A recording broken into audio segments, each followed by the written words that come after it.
5 ways to avoid headaches with tenant.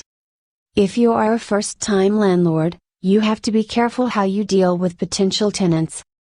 Having residential tenants can be a sound investment strategy, but effectively dealing with them can be the difference between a profitable investment and a costly one. If you are a first-time landlord, you have to be especially careful how you deal with both potential tenants and existing ones. Following are 5 tips for effectively dealing with tenants. 1. Thoroughly check a tenant's background. When interviewing a prospective tenant, it is very important to make sure he or she is a good fit with existing tenants as well as with the landlord or property manager. Review the tenant's credit history and check his or her references. 2. Educate yourself about tenant and landlord rights for your state. The laws from state to state differ regarding the rights and responsibilities of the landlord.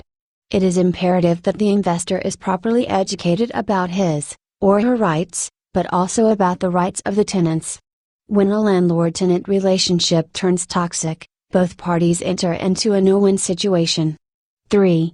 Keep the lines of communication open. Communication breakdown is often the root problem behind poor tenant-landlord relations. When the tenant calls about a problem, he or she should feel that someone will respond. This does not mean that you need to jump out of bed before the sun rises because a faucet is dripping, but you should contact the tenant and set a time frame for inspection and repair of the faucet. 4.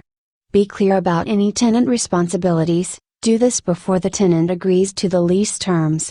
As a landlord, you have certain expectations that you should have your tenant agree to. Sometimes that includes basic cleanup, no pets, no smoking, or lawn maintenance. As a landlord, it is important to ensure that tenants have a clear understanding of the expectations included in the rental agreement. 5. Protect yourself from landlord pitfalls. Ask yourself some simple questions before you lease a property. Is the property in good repair? Will the tenant's income be enough to pay the rent and utility costs for the unit? Are you satisfied with the tenant's references and credit history?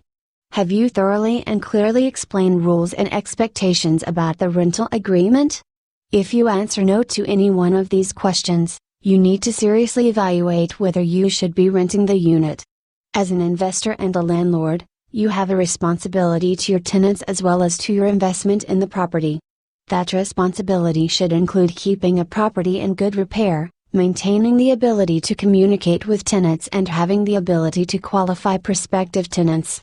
It is the investors that are able to best execute those principles that have the greatest opportunity to be successful.